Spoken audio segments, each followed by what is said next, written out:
A handful of high-profile legal issues dominated the headlines, including former U.S. Navy SEAL Chris Kyle's murder trial and Sergeant Bo Bergdahl's court appearance this week. So here to highlight some of the cases that captivated us in 2015 are criminal defense attorneys Jay Apt and Rebecca Nitkin. Thank you guys both for joining us. We have a slew of cases to get to. At one point or another, all of these cases captivated us and took up the headlines.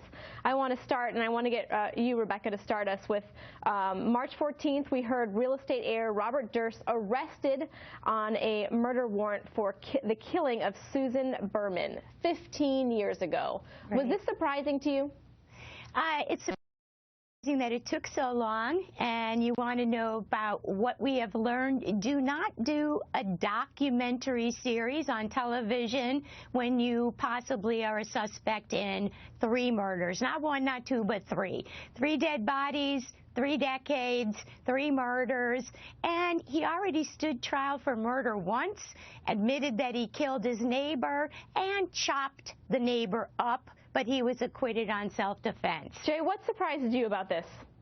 It's incredible. She's right. If the rule number 1 of criminal defense is don't talk, can't talk. And he goes and does this documentary out of ego, maybe out of mental illness. But the fascinating thing about the documentary is at the end, they compare the 2 letters. One is the anonymous letter written by the murderer. The other is a letter he wrote 15 years earlier to Susan Berman. And they're both misspelling the same word in block letters, Beverly Hills. And then he leaves his mic on, and he goes to the bathroom, and the mic's still hot, and he's talking to himself, and he says, "Of course I killed them all." Right. I mean, it's just, we all remember that. You can't make that up. And you know, he's used his billions of dollars and his money, family's money, to avoid the murder rap in Texas. There's a lot of evidence suggesting he killed his first wife, Kathy, early on 3 decades ago. Things like she was wearing her jewelry that night, and her jewelry was found then at the home afterwards. So this guy's got a long time coming. And to move on, February 24th, Eddie Ray Ruth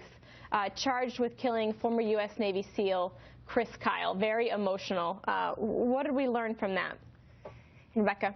Well, you have the entire country enamored with Chris Kyle. He is a real live American hero, and then he wrote a book, so even more people are watching him, and he and his friend Littlefield are taking care of a vet, and the vet kills him, and then the movie comes before the trial. What did we learn? That if you are significantly mentally ill in Texas, you're going to be found guilty instead of insane or not criminally responsible, because their statute only says that you have to determine right from wrong, not that you have to confine your behavior to what society expects. So he is guilty, and that is the end of that. Right. And Jay, obviously, Eddie Ray Ruth sentenced to life in prison.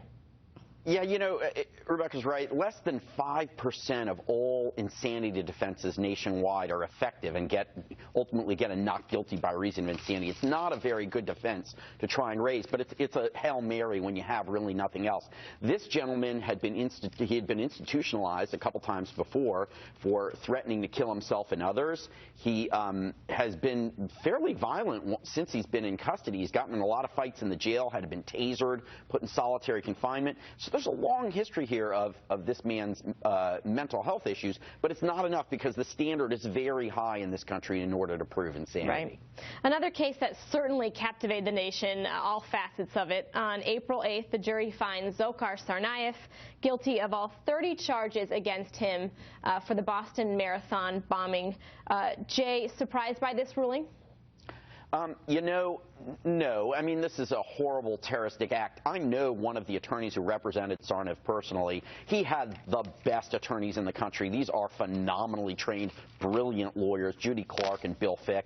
And, you know, what's interesting about the case is that the FBI used an exception to the Miranda requirement in order to question him, and still that information came in to the trial. I think that's a bad ruling legally. I don't think we should have an exception to Miranda, even in issues of security. I'm not saying the FBI shouldn't be able to question someone without Mirandizing them, just that they shouldn't use those statements in court afterwards. But I'm not surprised by the verdict. Rebecca? I think that the exception really wasn't going to be a big significant difference in this case. The problem was that what surprised many is that the defense basically admitted to everything and used the trial, the 2 weeks of the trial, to soften the blow for the defendant and basically put on 4 witnesses and said the brother Tamerlan did it, the brother Tamerlan did it. He's the one who downloaded all the jihad material, bought the equipment, built the bombs, etc. But they had to overcome 92 witnesses with the most brutal testimony that any normal jurors, they're not prepared to listen to war-torn testimony and look at that unbelievable destruction, body parts flying off and the blood and the destruction. It was too much for anybody. 92 anecdotes. There was no way this was going to come out any other way. Okay, so quickly, we only have time for one more case. I want to talk about something that's obviously very recently in the headlines, mistrial for the Baltimore officer William Porter, the first officer charged in the death of Freddie Gray. Surprised by this? Rebecca, I'll start with you, and Jay, you can wrap it up. Well, I wasn't surprised. I initially said I thought they were charged too early. It was very good that this case stayed in Baltimore. Porter was born in Baltimore a few months earlier than the defendant. They crossed paths. He lives there. He works there.